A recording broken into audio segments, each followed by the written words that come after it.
Dans cette situation, la règle de priorité à droite s'applique. Oui, réponse A. Non, réponse B. Je reste attentif au comportement de ce conducteur. Oui, réponse C. Non, réponse D.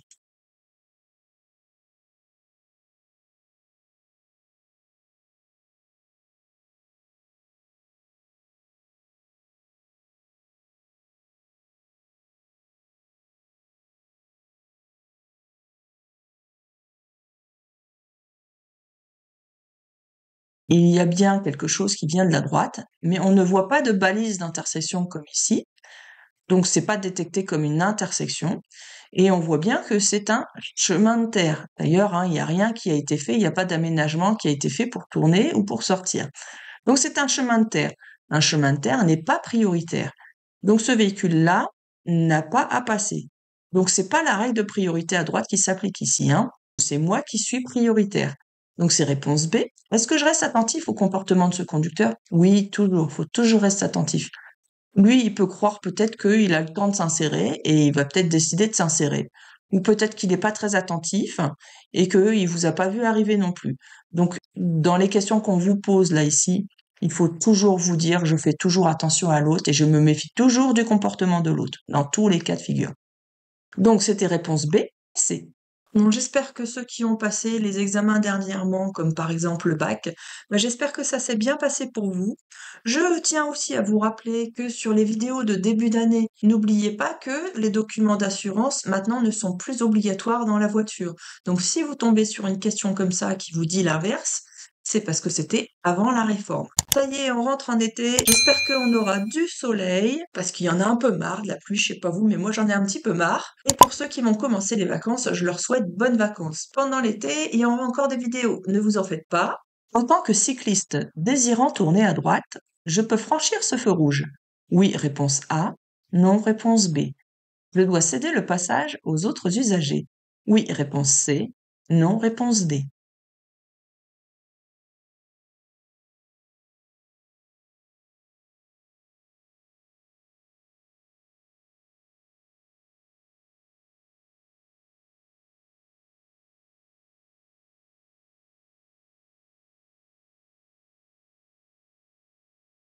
Alors, ce cycliste désire tourner à droite. Est-ce qu'il peut franchir le feu rouge? Normalement, on n'a pas à franchir un feu rouge. Mais là, il y a un panonceau qui est dédié uniquement aux cyclistes, qui autorise les cyclistes à tourner à droite, même s'il est rouge. Contre, vous devez laisser obligatoirement la priorité aux autres usagers. Donc ça peut être les piétons que vous devez laisser passer qui viendront de là, qui arrivent d'ici, ou qui attendent de ce côté-là. Là, il faudra les laisser passer. Ça peut être aussi les voitures qui arrivent d'ici ou alors de là. Et puis ça peut être aussi les piétons qui auront à traverser dans ce sens-là ou dans ce sens-là. Mais tout cela, il faudra les laisser passer. Donc c'était réponse A et C.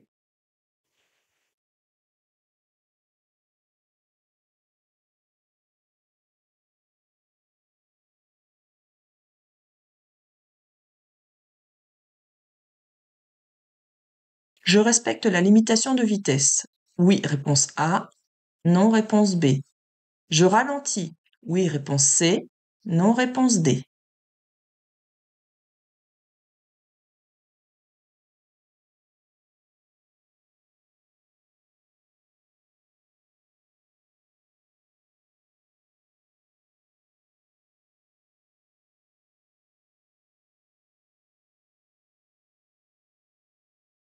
Donc si je reviens en arrière, on a le panneau limitation 90 km/h. Donc je dois rouler à 90 km/h. Faites attention, le panneau qui est un petit peu plus loin, là, c'est pour le transport de marchandises. Donc moi, ça ne me concerne pas. Donc je suis limité à 90. Donc si on revient sur la fin de la vidéo, là vous pouvez voir que je roule à 89 km/h. Donc oui, je respecte ma limitation de vitesse. Est-ce que je ralentis? Vous avez vu là, on est à la sortie du tunnel. On a un éblouissement qui est assez important. On voit pas ce qui se passe devant. Il pourrait y avoir des voitures arrêtées, un accident ou un ralentissement brutal. Je ne pourrais pas l'anticiper, je ne pourrais pas le voir et je risque d'arriver vite sur ce danger-là. Donc je dois ralentir pour pouvoir justement être capable de réagir rapidement s'il se passe quelque chose devant moi. Donc c'était réponse A et C. En circulant à 130 km/h, je parcours chaque seconde environ 19 mètres, réponse A, 29 mètres, réponse B, 39 mètres, réponse C, 49 mètres, réponse D.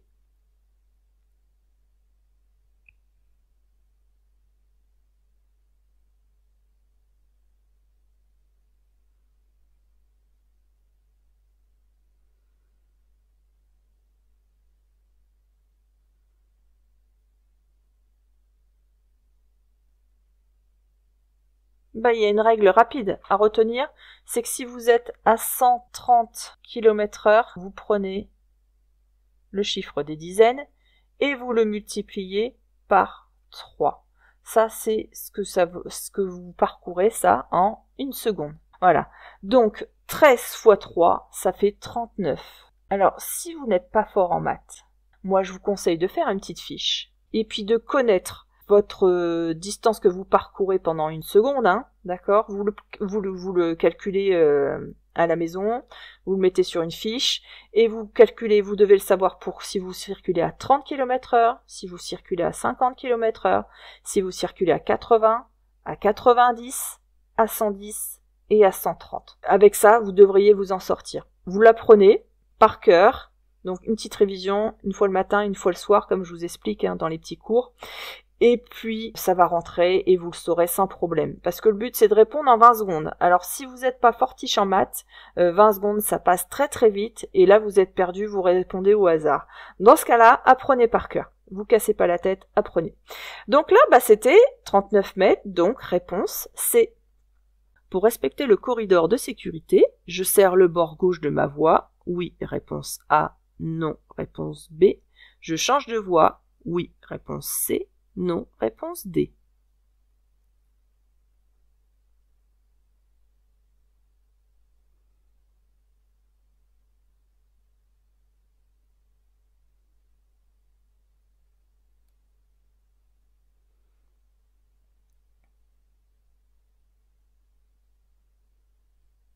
Pareil, hein. Cette question-là, c'était à réviser. Je vous avais demandé de travailler le corridor de sécurité, c'est-à-dire que vous deviez savoir qu'est-ce que c'est, d'accord, et quoi faire quand on est dans cette situation-là. Donc, on va voir si ça a été efficace, votre révision à l'avance avant de faire cette série-là. Voilà, ça c'est génial parce que le fait de réviser avant, ça vous permet de retenir, de mémoriser, et au moment de la série, de confirmer si vous avez bien compris ou pas. Et c'est comme ça que vous allez retenir sur le long terme et éviter de refaire les mêmes erreurs sans cesse, d'accord ? Voilà, et puis ça permet de mettre le point sur des choses importantes à retenir. Ça, c'est une des choses aussi importantes à retenir. Alors, qu'est-ce que c'est qu'un corridor de sécurité ? C'est quand vous avez un véhicule qui est immobilisé sur le côté ou qui circule à faible allure, hein, avec les feux de détresse ou un gyrophare sur l'accotement ou la bande d'arrêt d'urgence ou sur la chaussée aussi, hein, c'est pareil. Dans ces cas-là, vous devez obligatoirement réduire votre allure et ensuite, pour dépasser les véhicules sans danger, vous devez, si vous pouvez le faire, changer de voie. Si vous pouvez pas changer de voie parce que il y a des véhicules sur le côté ou d'autres qui arrivent derrière et qui vous dépassent, dans ce cas-là, vous devez vous écarter le plus possible, la limite de l'axe médian là, hein, le plus possible des pointillés pour vous écarter le plus possible du danger. Voilà. Alors du coup ici on va observer. Est-ce que j'ai la possibilité de m'écarter complètement et de changer de voie ? Donc je n'ai personne là sur la gauche et derrière je n'ai pas de véhicule qui a l'intention de me dépasser. Donc oui, je ne vais pas hésiter, je vais changer de voie. Donc je ralentis et je change de voie. Donc pour respecter le corridor de sécurité, je serre le bord gauche de ma voie. Là ça sera non parce que je peux m'écarter. Donc je change de voie, oui. Donc c'était réponse B et C. Le champ visuel d'un conducteur est d'environ 180 degrés à l'arrêt. Oui, réponse A. Non, réponse B. 60 degrés à 80 km/h. Oui, réponse C. Non, réponse D.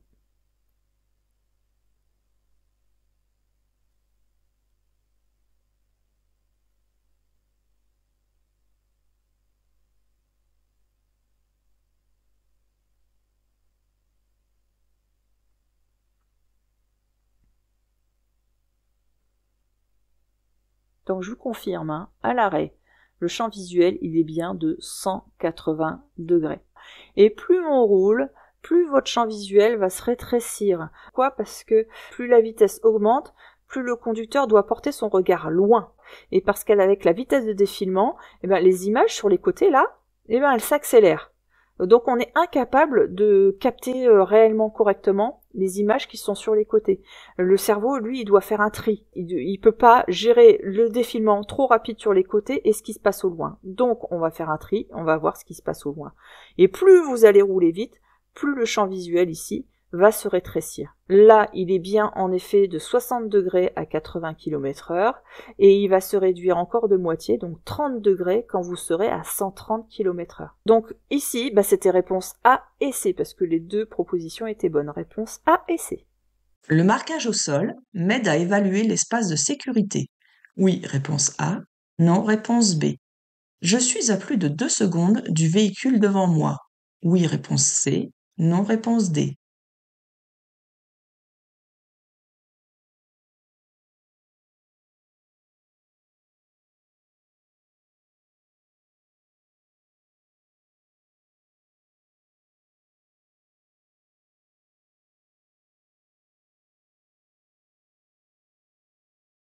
Donc, on sait que les bandes d'arrêt d'urgence, il en faut 2 pour avoir les distances de sécurité nécessaires entre les 2 véhicules.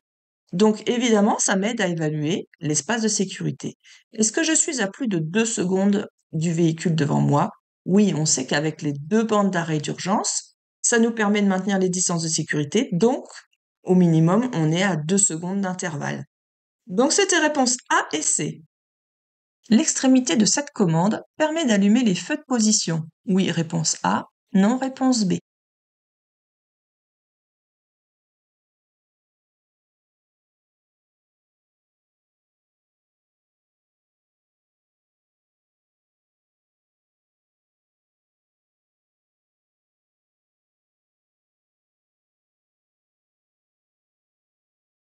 Donc ça, c'est la commande de gauche que vous avez au volant.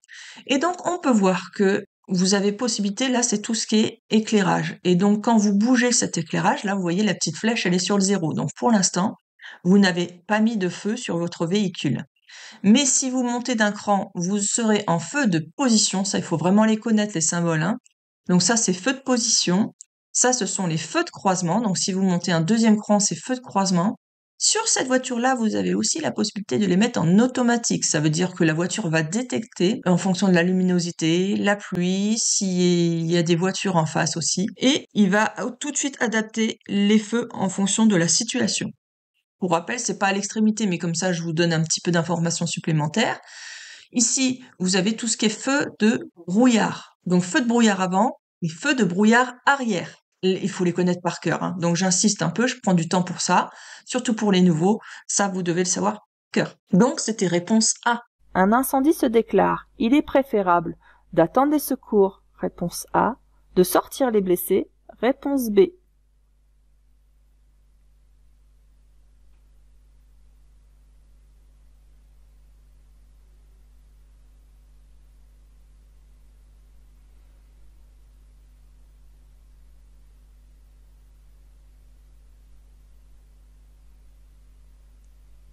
En règle générale, quand il y a un accident, je ne dois pas bouger les blessés. Sauf si ce blessé est en danger. Là, la voiture prend feu, donc il est vraiment en danger, il faut le sortir immédiatement. Donc là, c'était réponse B.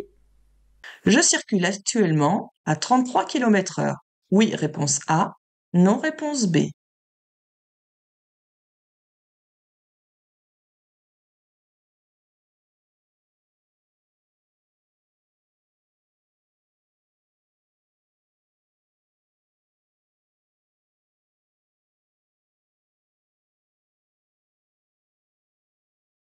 Alors ça, vous avez ce type de tableau de bord sur les véhicules électriques. Donc là, on vous indique, alors ce sera pas tout à fait les mêmes dessins, les mêmes symboles, mais là, vous voyez, vous avez une pile de dessinés, c'est la batterie avec l'autonomie qu'il vous reste. Donc là, il vous reste 2 barres et il y a une estimation du nombre de kilomètres que vous pouvez encore faire. Il vous reste encore 33 kilomètres. Là, il vaut mieux aller rapidement remettre en charge votre véhicule. Et là, vous êtes au point neutre, donc pour l'instant, vous ne roulez pas et vous circulez à 0 km/h. Donc, est-ce que je circule à 33 km/h? Non, réponse B, c'était l'autonomie. Il me reste 33 km avant que la batterie ne s'épuise complètement. Je circule sur une route départementale, réponse A, une route nationale, réponse B, une autoroute, réponse C.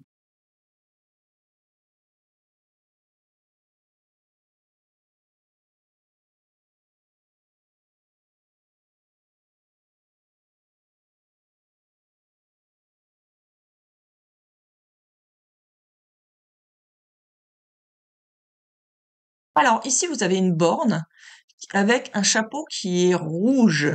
Donc, soit on est sur une route nationale, soit on est sur l'autoroute. On est bien en sens unique, séparé par un terre-plein central. On ne sait pas si c'est la nationale ou l'autoroute encore. Mais là, vous avez un indice qui est ici. Ce sont ces panneaux-là. Ils sont pas bleus. Donc, comme ils sont pas bleus, là, vous voyez, c'est que du vert. Il n'y a aucun panneau bleu. Du coup, ça nous permet de dire qu'on n'est pas sur l'autoroute. On est sur une route nationale. Réponse B. L'habitacle d'une voiture garée en plein soleil peut dépasser une température de 60 degrés si elle n'est pas équipée de vitres teintées. Oui, réponse A. Non, réponse B. Si elle est équipée de vitres teintées. Oui, réponse C. Non, réponse D.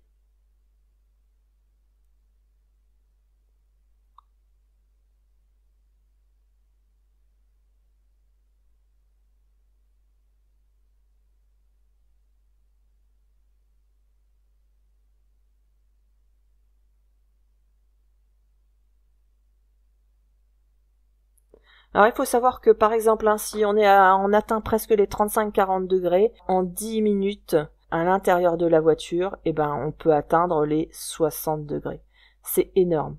Alors surtout, ne laissez pas un enfant à l'intérieur d'une voiture qui ne serait pas capable d'ouvrir les vitres, ni un animal, surtout pas. Là, il risquerait l'enfant d'être complètement déshydraté, de perdre connaissance et de décéder carrément. Je pense que vous entendez ça de temps en temps aux informations. Donc, oui, on peut dépasser les 60 degrés, même en plein soleil. Même si, que ce soit vitre teintée ou pas teintée, c'est dans les mêmes conditions quasiment. Donc là, c'était réponse A et C. Dans cette situation, je maintiens mon allure. Réponse A, je ralentis. Réponse B.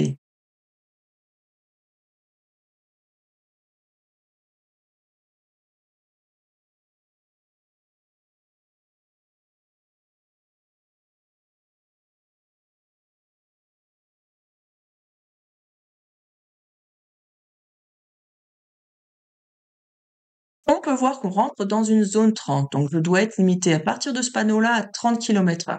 Si je regarde mon compteur, je suis bien limité à 30 km/h. Donc on pourrait se dire que tout va bien. Mais si on observe un petit peu ce qui se passe, là on peut voir que devant, il y a toute une file de véhicules et que la voiture qui est devant est en train de freiner. Donc si elle est en train de freiner, elle va peut-être s'arrêter. Donc moi, je vais devoir anticiper, parce qu'il faut toujours anticiper un maximum quand même, et je vais donc commencer à ralentir. Même si je roule déjà à 30 km/h, je vais lâcher l'accélérateur pour décélérer et pour avoir un changement d'allure qui est le plus tôt possible. En plus de ça, ça sera plus économique. Donc c'est réponse B. Je vais devoir refaire le plein de carburant rapidement. Oui, réponse A. Non, réponse B.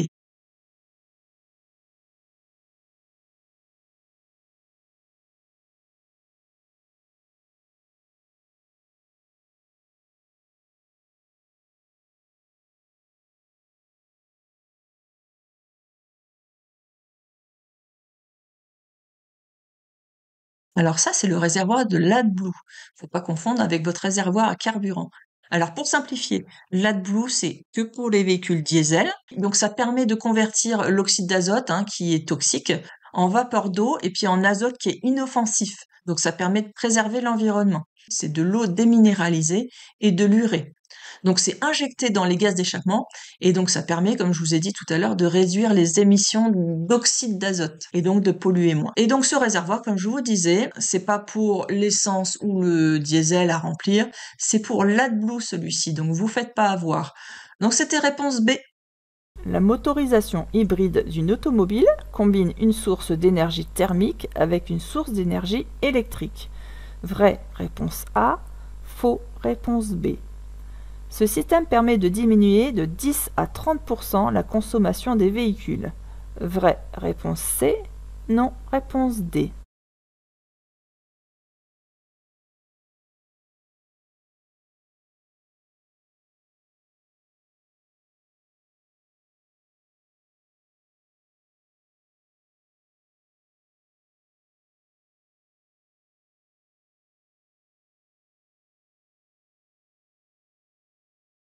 Alors ça, je vous les ai fait travailler dans les questions à voir avant cette série-là. Pour ceux qui sont inscrits aux astuces gratuites là, pour bien progresser, pour pas mettre trop d'heures dans votre formation, puis pour rester motivé. D'ailleurs, n'hésitez pas, ceux qui sont intéressés, vous avez juste à cliquer sur le lien qui est dans la description en dessous, ou alors en commentaire. Je vous ai mis un petit commentaire en tête de liste. Vous cliquez dessus, vous laissez votre adresse mail et donc après vous avez accès à des astuces pour pouvoir bien progresser. D'accord ? Je vous avais donc dit de travailler tout ce qui était énergie thermique, électrique, donc avec toutes les petites questions qui vont avec. Donc on va voir si vous avez bien travaillé ça. Alors, une voiture hybride, elle utilise deux types de motorisation. Donc elle utilise la motorisation thermique et la motorisation électrique. Donc là, c'était bien réponse A. Ensuite, est-ce que ce système permet de diminuer de 10 à 30% la consommation des véhicules? Eh bien, c'est vrai, parce que son objectif principal, donc du véhicule hybride, c'est d'utiliser de façon optimale, c'est-à-dire la meilleure de toutes les façons, la source d'énergie. Donc ça permet de limiter les émissions de CO2, donc la pollution, et de réduire forcément votre consommation de carburant. Donc ça va vous limiter les frais aussi au moment où vous allez acheter votre carburant aussi. Donc c'est réponse A et C. Cette photographie représente un frein à disque, réponse A, un frein à tambour, réponse B.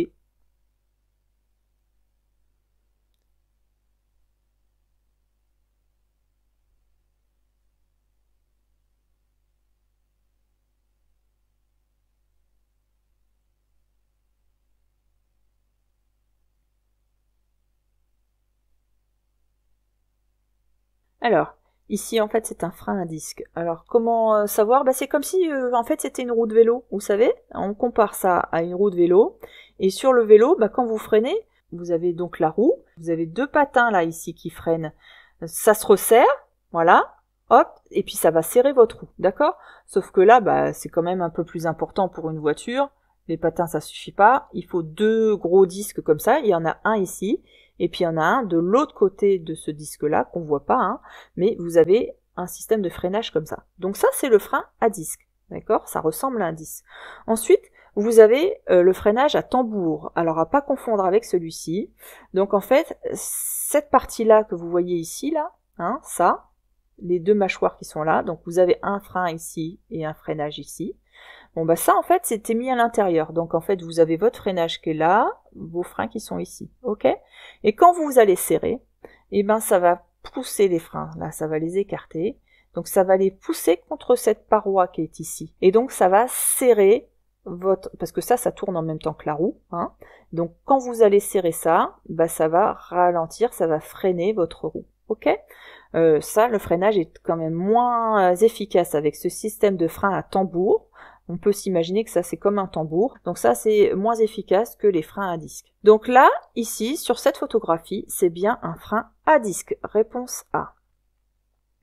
Ce véhicule transporte des matières dangereuses, réponse A, des produits laitiers, réponse B, je dépasse, oui, réponse C, non, réponse D.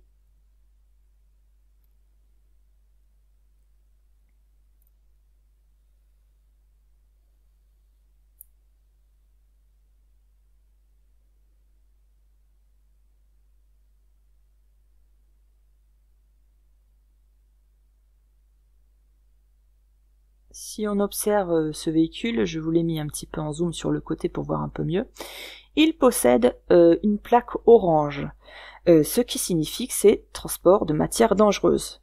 Alors pour information, Le chiffre du haut, là, qui est ici, 30, d'accord, ça indique la nature du danger. Le chiffre du bas, ça indique le type de produit transporté. Alors sa vitesse, elle est limitée à 70 km/h sur les routes, comme ici, à sens unique. Ce qui veut dire que moi, j'ai largement mon allure beaucoup plus importante pour pouvoir le dépasser. Alors ensuite, je vais observer derrière moi aussi, voir s'il y a personne qui me dépasse. Il n'y a personne dans mon rétroviseur. J'ai largement plus de vitesse que lui, parce que lui est limité à 70 km/h. Donc oui, je le dépasse. Donc là, c'était réponse A et C. La distance de freinage est allongée par des amortisseurs usés. Oui, réponse A. Non, réponse B.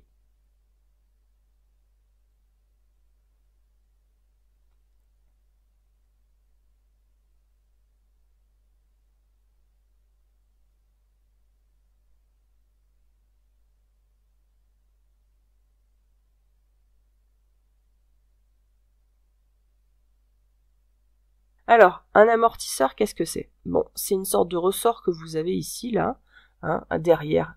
On imagine, derrière, là, vous avez un petit ressort qui est là. À quoi il sert, ce ressort? Je l'ai simplifié, hein, parce qu'il y a aussi un amortisseur au centre, mais bon, je l'ai simplifié. Là, vous avez un amortisseur. Il permet à la roue d'être toujours en contact avec le sol. Donc, il évite que la roue rebondisse, en fait. Donc, il presse votre roue au sol, ok? Et puis il évite, quand vous avez une bosse, que la roue aussi ne remonte de trop vers le haut. Donc grâce à ces deux actions-là, que ça évite que ça remonte trop et que ça le presse au sol, le pneu est toujours en contact avec le sol. D'accord? Si votre amortisseur là est usé, eh ben votre roue, elle va rebondir. Et un coup, elle touchera le sol, un coup, elle touchera pas. Et au moment où elle touchera pas le sol, bah, si vous freinez, bah la voiture, elle freinera pas parce qu'elle touche pas le sol. Donc, ça ralentit pas votre voiture. Ce qui fait que votre distance de freinage, elle va être allongée. Donc, c'est important d'avoir des amortisseurs en bon état. Donc là, la distance de freinage est allongée par des amortisseurs usés. Oui, réponse A. Cet enfant crée une zone d'incertitude. Oui, réponse A. Non, réponse B. Je place le pied face au frein. Oui, réponse C. Non, réponse D.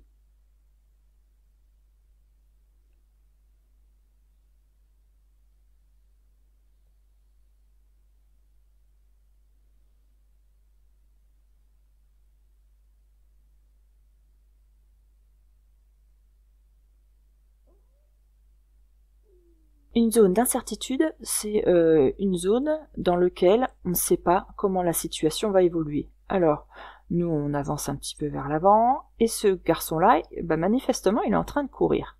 Mais on ne sait pas ce qu'il va faire. Est-ce qu'il va courir pour sauter le petit rebord, là, le petit trottoir, et ensuite rester le long du trottoir, ou est-ce qu'il va vouloir, par exemple, traverser toute la route? Ça, c'est une véritable incertitude.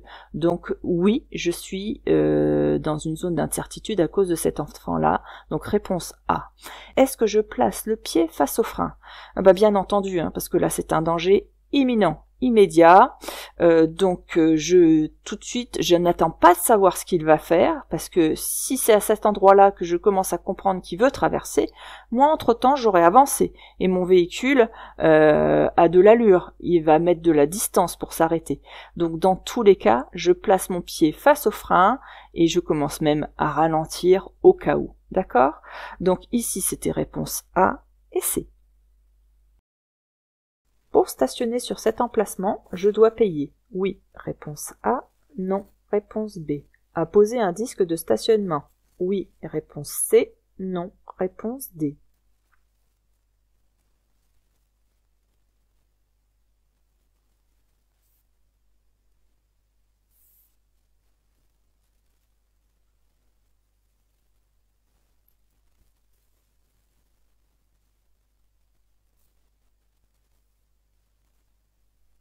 Alors ici, il y a plein de choses qui nous informent que nous sommes dans un stationnement géré par avec une zone bleue, hein, un stationnement à zone bleue. Alors, qu'est-ce qui nous informe de ça? Bah, ce petit symbole ici est là, qui nous dit que nous sommes en zone bleue, et le marquage au sol qui est également bleu. Donc ça veut dire que nous sommes en zone bleue. Qu'est-ce que ça veut dire la zone bleue? Ça veut dire que c'est gratuit et que c'est limité dans le temps. Ça veut dire on ne peut pas stationner toute la journée ici. Ok? Comment ça fonctionne? On met notre heure d'arrivée ici et ensuite on saura combien de temps on a le droit de stationner. En règle générale, c'est 1h30. Il y a certaines villes qui mettent un petit peu différemment, mais la règle c'est 1h30. Donc je peux stationner pendant 1h30. Donc vous apposez ce petit document là, vous le mettez sur votre tableau de bord de manière à ce que ce soit visible par la police au moment de la vérification. Comme ça, eux ils vont regarder votre heure d'arrivée, ils vont regarder l'heure qu'il est actuellement au moment où ils font le contrôle, et ils vont voir si vous respectez les 1h30 de stationnement autorisé. Mais c'est gratuit. Donc pour stationner sur cet emplacement, est-ce que je dois payer? Non, réponse B. Est-ce que je dois apposer un disque de stationnement? Oui, réponse C. Donc là c'était réponse B et C. J'ai le permis depuis 6 mois. Il sera annulé en cas de contrôle positif à un test de dépistage d'alcool. Oui, réponse A. Non, réponse B. À un test de dépistage de stupéfiants. Oui, réponse C. Non, réponse D.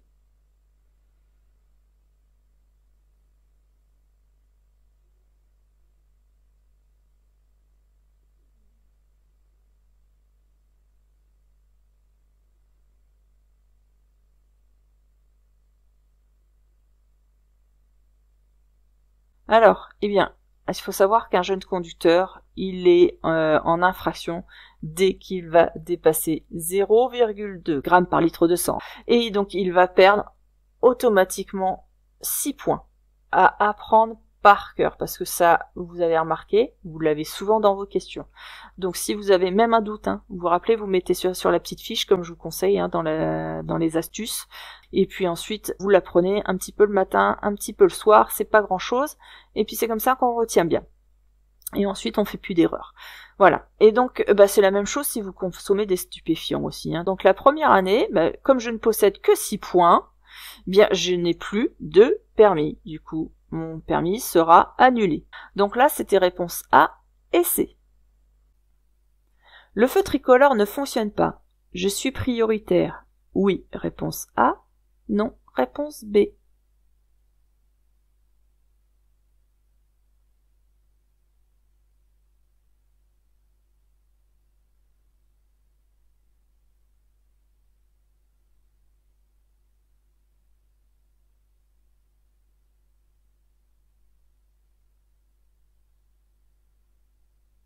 Alors la règle est que quand un feu ne fonctionne pas, comme ici, on va regarder la signalisation.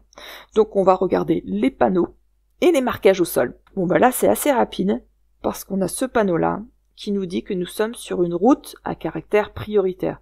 Ça veut dire que tant que je continue sur cette route là, sur ce feu là, sur cette intersection là, mais aussi sur les suivantes, je serai prioritaire. Donc là c'était réponse A. Je suis jeune conducteur et j'ai peur. Je dépasse, réponse A. Je renonce à dépasser, réponse B. J'augmente la distance de sécurité, réponse C. Je mets les feux de détresse, réponse D.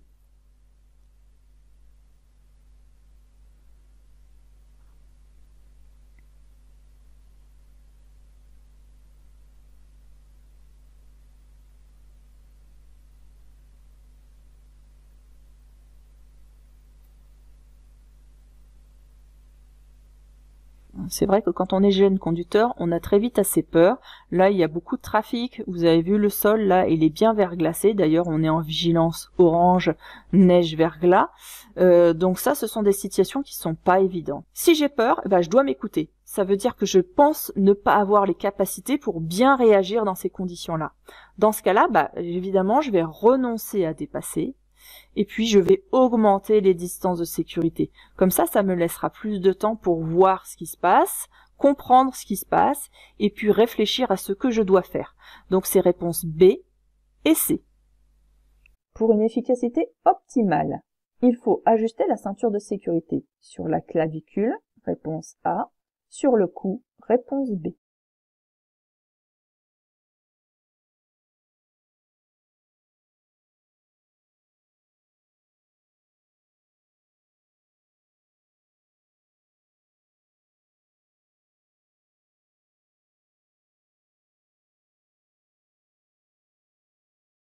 Alors, optimal, qu'est-ce que ça veut dire? Ça veut dire que c'est pour que ce soit le mieux possible. Donc, pour la meilleure des efficacités, qu'est-ce que je dois choisir? Eh ben, la ceinture de sécurité, elle doit toujours arriver au niveau de la clavicule ici. Donc, là, dans cette zone-là. Elle doit surtout pas, la ceinture, arriver au niveau du cou. C'est trop dangereux, d'accord? Donc, elle doit être bien plaquée au niveau du bassin et puis bien remonter le long de la clavicule pour éviter de détériorer les organes au moment d'un accident. Et elle ne doit pas être vrillée non plus, hein. Faites attention parce que des fois vous avez des questions, savoir si la ceinture est bien mise. Regardez bien si elle est vrillée aussi, c'est un élément important. Donc là, c'était réponse A. Je ralentis et je m'écarte, réponse A, ou je m'écarte uniquement, réponse B.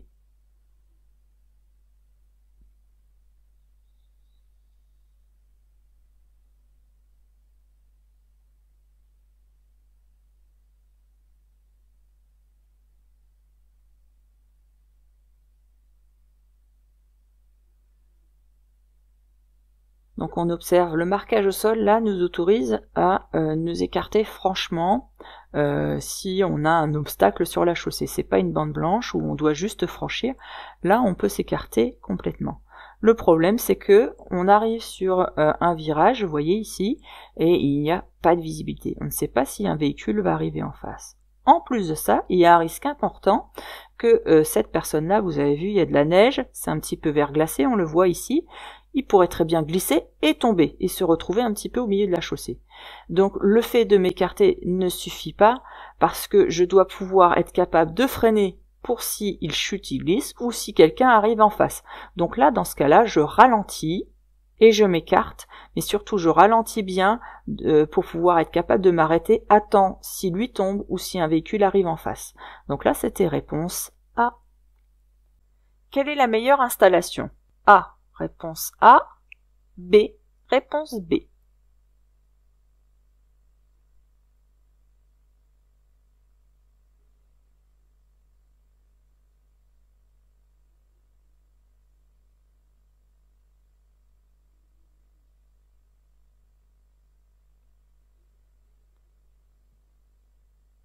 Alors, si on regarde bien les bras, là, vous voyez, les bras sont carrément tendus. Alors qu'ici, ils sont semi-fléchis. Ils doivent pas être comme ça, hein, non plus, hein. Surtout pas, hein. Mais là, ils sont semi-fléchis. Ça, c'est la meilleure position pour pouvoir conduire. Ne jamais avoir les bras tendus parce qu'au moment où vous allez tourner, vous risquez d'échapper votre volant et en plus de ça, vous allez fatiguer plus vite et vous aurez moins de précision dans vos gestes. Donc, pour pas mal de raisons, ne pas avoir les bras tendus. Donc là, c'était réponse B. Rouler à cette allure durant 100 km permet d'économiser du carburant. Oui, réponse A. Non, réponse B. Fait perdre environ 14 minutes. Réponse C. 4 minutes. Réponse D.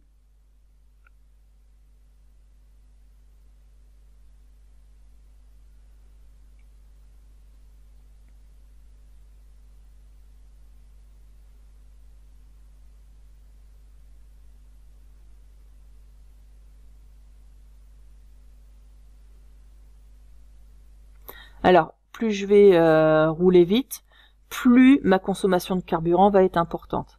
En plus de ça, plus je vais rouler vite, plus il y aura une résistance à l'air. Et il faut savoir que la consommation de carburant va augmenter plus vite que la vitesse. Donc il y aura beaucoup plus d'écart de consommation de carburant. Si je roule entre 50 et 60 km/h, je vais consommer un petit peu plus, mais pas énormément. Par contre, si je roule à 120 et que je vais accélérer à 130 km/h, là, je vais me mettre à consommer beaucoup plus. Pour vous donner une idée, la consommation, elle est à peu près à 5 litres au 100 quand je roule à 90 km/h. Elle est à peu près à 8 litres au 100 quand je roule à 130 km/h. Donc rouler à 120 km/h au lieu de 130 km/h sur une distance de 500 km par exemple, ça vous permet d'économiser 5 litres de carburant. C'est quand même pas négligeable. Donc là, 1 litre ici puisque vous parcourez 100 km. Donc évidemment, c'est intéressant au niveau consommation de carburant. Et je ne vais perdre que 4 minutes. C'est pas énorme 4 minutes. Donc réponse A et D. La classification des vignettes critères se fait en fonction du type de véhicule, réponse A, du contrôle technique, réponse B, de l'âge du véhicule, réponse C, de l'énergie utilisée, réponse D.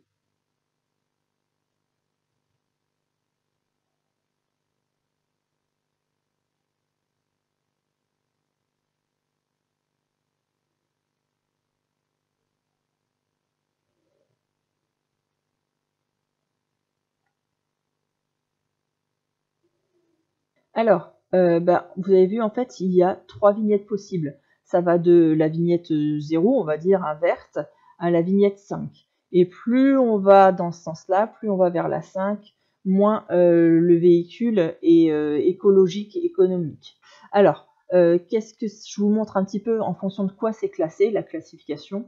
Vous avez tout ce qui est vert, c'est en règle générale tous les véhicules qui sont électriques ou hydrogène. Ensuite, le critère 1, c'est les véhicules à gaz ou les véhicules hybrides rechargeables. Et vous avez vu la classe. Et puis là, on va au fur et à mesure en fonction des voitures, leur consommation, leur pollution, et surtout en fonction de l'âge du véhicule. Vous avez remarqué, là, c'est classé par âge. C'est classé par type de véhicule, donc les 2 roues, tricycle, quadricycle à moteur, ou alors les voitures, les véhicules utilitaires légers, donc moins de 3 tonnes 5, et ensuite tout ce qui est poids lourd, autobus, autocar, d'accord? Après, c'est classé aussi en fonction de si c'est diesel, essence, ou alors on a vu aussi au-dessus, véhicule à gaz ou hybride, ou alors électrique, hydrogène. Voilà, donc si on revient à cette question-là, la classification se fait en fonction du type de véhicule. Oui, on a vu que c'était en fonction du type. Donc soit les 2 roues, soit les voitures, soit les poids lourds, on a vu tout ça à l'instant. En fonction du contrôle technique, non, ça n'a pas d'incidence. En fonction de l'âge de la voiture, on l'a vu aussi, c'était pris en compte. Et en fonction de l'énergie utilisée, oui, on avait vu en fonction si c'est un véhicule électrique, à hydrogène, essence, diesel, toutes ces possibilités-là. Donc c'était réponse A, C et D.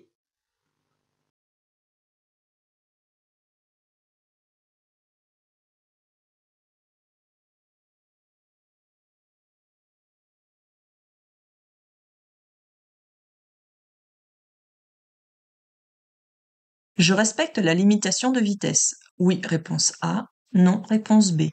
Je bénéficie de la priorité de passage à l'intersection. Oui, réponse C. Non, réponse D.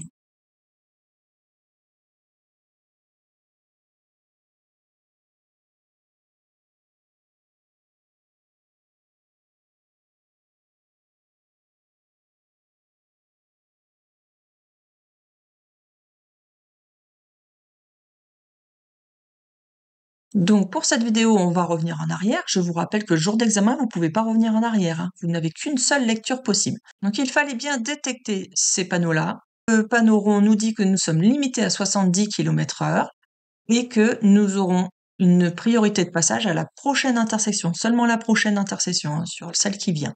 Donc on regarde là, est-ce que je respecte la limitation de vitesse? Oui, vous voyez, je suis en dessous de la limitation de vitesse imposée. Et puis, en effet, je bénéficie de la priorité de passage. Donc c'était réponse A et C. Cette voiture se rabat trop près devant moi. Je ralentis. Oui, réponse A. Non, réponse B.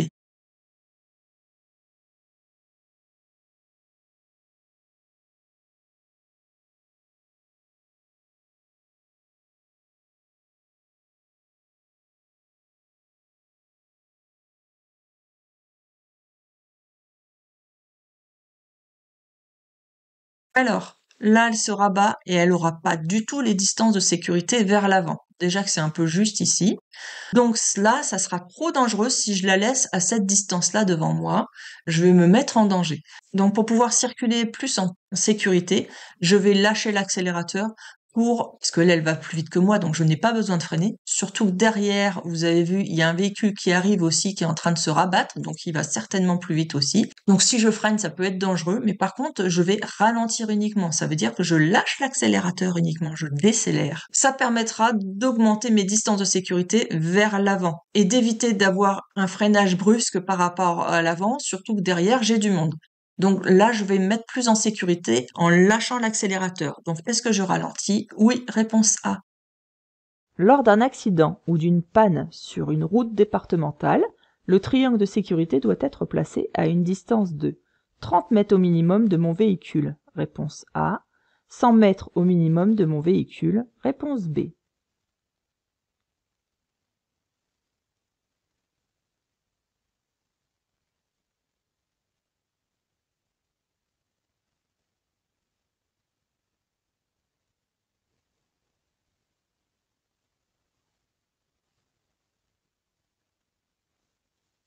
Alors, on doit poser le triangle de sécurité, ou ça s'appelle aussi le triangle de présignalisation. Si on est par exemple en panne quelque part ou qu'on a un accident. Il doit être placé au minimum à 30 mètres de mon véhicule. Et un peu plus s'il y a un virage. Dans ce cas-là, je le place avant le virage. Donc dans ce cas-là, ça fera plus que 30 mètres. Je vous rappelle aussi par la même occasion que sur l'autoroute, c'est trop dangereux d'utiliser un triangle de présignalisation, donc on ne l'utilise pas sur l'autoroute. Donc là, c'était réponse A. Toutes les boîtes de vitesse ont la même grille. Oui, réponse A. Non, réponse B.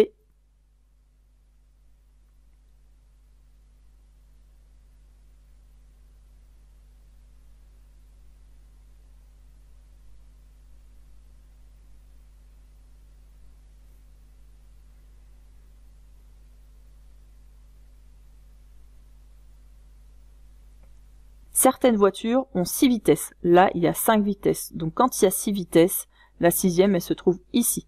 Ensuite, des fois, la marche arrière, elle est là. Mais des fois, elle va être sur le côté ici. Ou d'autres fois, elle va être de ce côté-là, en bas ou en haut. Ça dépend des boîtes de vitesse. Donc elles sont pas toutes pareilles. Donc c'était réponse B. J'envisage de dépasser la voiture. Je me rapproche. Oui, réponse A.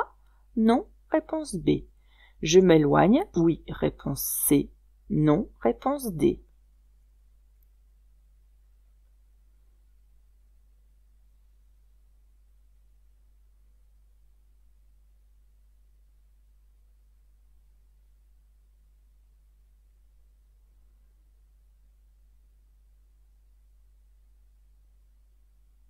Alors, j'envisage de dépasser la voiture. Est-ce que je me rapproche? Si je me rapproche, déjà dans un premier temps, je n'aurai plus mes distances de sécurité entre elle et moi. Et en plus de ça, plus je vais me rapprocher, moins j'aurai de visibilité sur ce qui se passe sur les côtés et sur l'avant. D'accord? Donc ça, c'est pas la meilleure chose à faire. Et ce qui fait que je risque peut-être d'être surpris d'ailleurs si un véhicule arrive sur les côtés, sur l'intersection sur les côtés, je ne le verrai pas. Ou s'il y a un autre véhicule qui arrive en face, ou qui dépasse le véhicule d'en face aussi, qui arrive en face, je ne le verrai pas non plus. Donc ça, je ne m'approche pas. Donc si je m'éloigne, par contre, j'aurai une meilleure visibilité vers l'avant, et en plus de ça, ça me permettra de prendre de l'élan pour pouvoir ensuite, au moment venu, j'accélérerai un petit peu et ça me permettra de prendre de l'élan pour pouvoir effectuer mon dépassement. Donc là, est-ce que je me rapproche? Non, réponse B. Est-ce que je m'éloigne? Oui, réponse C. Un parking relais est obligatoirement gratuit. Oui, réponse A. Non, réponse B.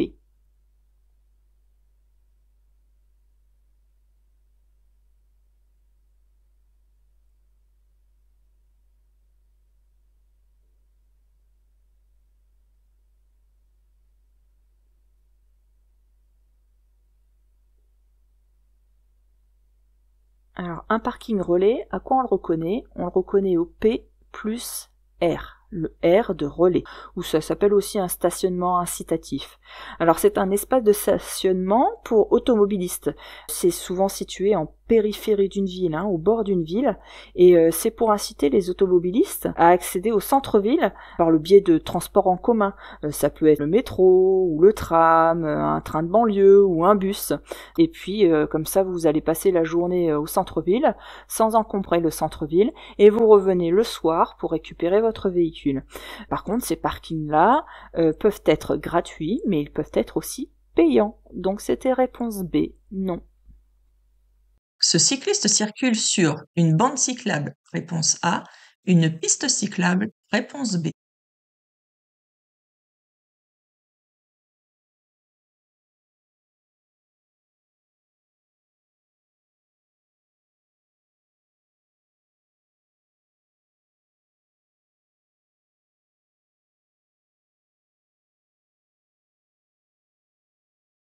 Alors, la différence entre une bande cyclable et une piste cyclable, c'est que la bande cyclable, elle reste sur la chaussée avec les autres véhicules. Donc, on partage sur la même chaussée la route. Donc, ça sera séparé par des pointillés qui sont larges, comme cela.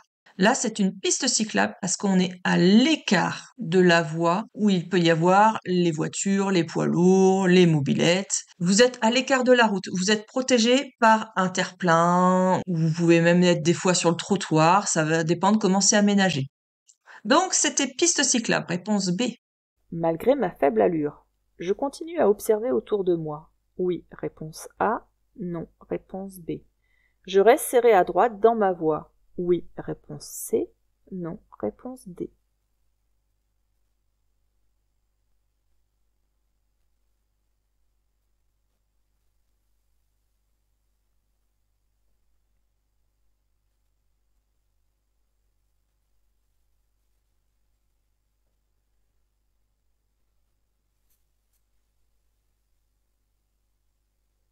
Donc en effet, on voit qu'il y a beaucoup de circulation. On voit sur mon compteur que je roule à allure lente, parce qu'il y a beaucoup de trafic. Même si je roule à allure lente, il faut quand même regarder autour de soi. Ça, c'est important. Pourquoi ? Pour voir, par exemple, si un véhicule veut changer de voie. Pour voir aussi s'il y a des véhicules d'intervention, comme les pompiers, par exemple, qui veulent passer. Donc il faut que je regarde, par exemple, dans mes rétroviseurs ou autour de moi. Et ici, lorsqu'on regarde dans les rétroviseurs, qu'est-ce qu'on aperçoit ? Eh bien, on aperçoit un motard, là, qui est en train de circuler entre les fils. Alors, vous allez tout de suite me dire, hop, hop, hop, c'est pas autorisé. Bon, alors, dans un premier temps, maintenant, il y a une nouvelle réglementation depuis le 2 août, par décret, c'est seulement autorisé dans 21 départements. Et en fait, c'est une expérience qu'ils sont en train de faire. Donc, c'est dans 21 départements, ils ont le droit de circuler entre deux fils. C'est une expérimentation qui est faite. Ils peuvent passer entre les fils, mais sous certaines conditions. Il faut qu'ils soient sur l'autoroute ou sur une route à deux chaussées séparées par un terre-plein central, avec au moins 2 voies dans son axe de circulation, d'accord ? Et puis, il est tenu d'avertir les autres usagers avant de se faufiler entre les fils. L'espace, évidemment, doit être suffisant pour pouvoir passer ici entre 2 voitures. Et la vitesse du 2 roues, elle doit pas dépasser plus de 30 km/h la vitesse des autres voitures, d'accord ? Donc il peut aller un peu plus vite que vous, mais pas dépasser les 30 km/h, et il ne doit pas non plus dépasser les 50 km/h, ok ? Alors, c'est pas parce que vous êtes dans un département où il n'a pas le droit de faire de l'interfile que vous n'allez pas serrer votre droite. Entre la sécurité et la réglementation, ça va toujours être, mais j'insiste là-dessus, c'est toujours la sécurité qui prime, d'accord ? Ça, là-dessus, sécurité, sécurité, sécurité, j'insiste. Donc malgré ma faible allure, je continue à observer autour de moi. Eh bien oui, on a dit pour les motards, pour les véhicules d'intervention, pour si un véhicule veut changer de voie. Est-ce que je reste serré à droite dans ma voie ? Oui aussi. Plus on aura de l'espace entre le motard qui va passer et moi, moins il y aura de risques. D'accord ? C'est la sécurité qui prime. Donc là, c'était réponse A et C. En cas d'incident, l'information peut être communiquée par des panneaux à messages variables. Oui, réponse A. Non, réponse B. Par la radio. Oui, réponse C. Non, réponse D.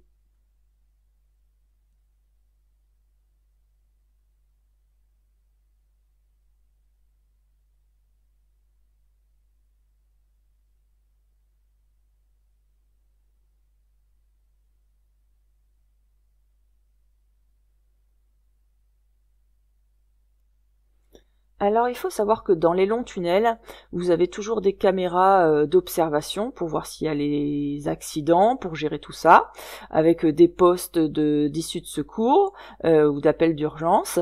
Mais vous avez aussi des fois des panneaux à messages variables, vous savez, des grands panneaux qui sont mis en hauteur ici, là, à ce niveau-là, avec des indications pour vous dire stop accident, donc veuillez prendre l'issue de secours, enfin voilà.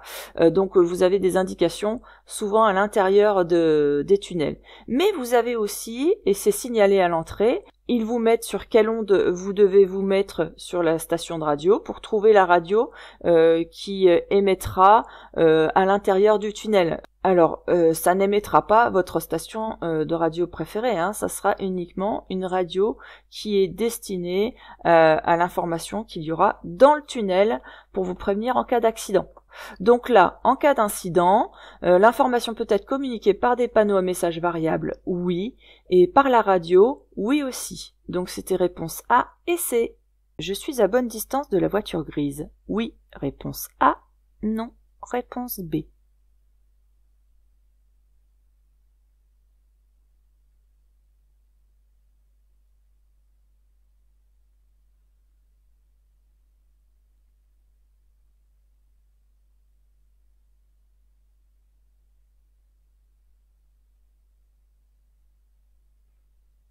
Alors, là on nous demande si on respecte les distances entre notre voiture et la voiture grise. Alors, pour respecter les distances de sécurité, il faut toujours avoir un intervalle de 2 secondes. Maintenant, on va calculer rapidement ce qu'on parcourt en 1 seconde. On va prendre le chiffre 10 dizaines, là, et on va multiplier par 3. Donc ça fait 8 fois 3. Donc 8 fois 3, là un petit peu de maths, ça fait 24 mètres. Ça, c'est la distance qu'on parcourt en 1 seconde. L'intervalle de sécurité, lui, étant de 2 secondes, ce qui veut dire que ce chiffre-là, on va multiplier par 2 pour avoir 2 secondes, ce qui fait au total une distance de 48 mètres. Je dois avoir 48 mètres entre ma voiture et celle de devant. Alors vous allez me dire, c'est un peu laborieux dans les 20 secondes de pouvoir répondre à ça. Alors je vais vous donner une astuce qu'il va falloir apprendre par cœur, mais vraiment par cœur, comme ça vous pourrez rapidement répondre à ce genre de questions. Donc on vient de voir qu'il fallait laisser un intervalle de 48 mètres, d'accord? Alors 48 mètres, ça correspond à quoi? Alors les pointillés que vous avez ici là, sur l'axe médian, c'est 3 mètres, avec un intervalle de 10 mètres. Donc ce qui veut dire que ça fait 13 mètres. Alors, il y a une chose à retenir, c'est que à 80 km/h dans ce genre de route-là, quand vous avez ce genre d'axe médian, à 80 km/h, il faut un intervalle au moins de 4 traits blancs comme ça. C'est-à-dire que ça, il en faut 4. Ça, c'est à retenir par cœur. 80 km/h, je dois avoir 4 pointillés, comme ça. D'accord? Ou alors, là, sur la ligne de rive, donc les petits pointillés sur les côtés, là, comme ça, ceux-là, là, il en faut 9. Donc, je vous conseille vraiment de retenir, ou de le noter, c'est peut-être mieux, et de l'apprendre par cœur, à 80 km/h, puisque c'est la limitation de vitesse que vous aurez en règle générale sur ce type de route. À 80 km/h, il me faut 4, voire 4 pointillés comme ça, ou alors 9 comme ça. Donc là, est-ce que je suis à la bonne distance? Eh bien, on va compter. J'en compte 1, 2, il y en a peut-être insensiblement un troisième ici, mais c'est pas visible. De ce côté-là, 1, 2, 3, 4, 5, il n'y en a pas 9, d'accord? Et là, il n'y en a pas 4. Donc c'est non. Réponse B. Il est préférable d'inciter à descendre ces passagers situés aux places arrière, côté rue. Réponse A. Côté trottoir. Réponse B.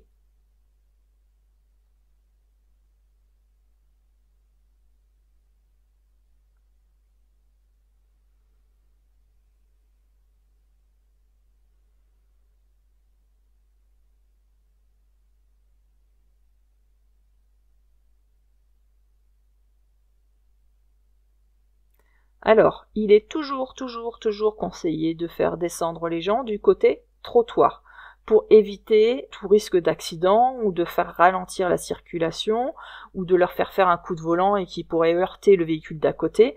Bref, c'est une prise de risque toujours de descendre du côté de la route. Donc dès qu'on a la possibilité, c'est côté trottoir. Donc là, c'était réponse B. Je peux circuler dans le tunnel. Oui, réponse A. Non, réponse B.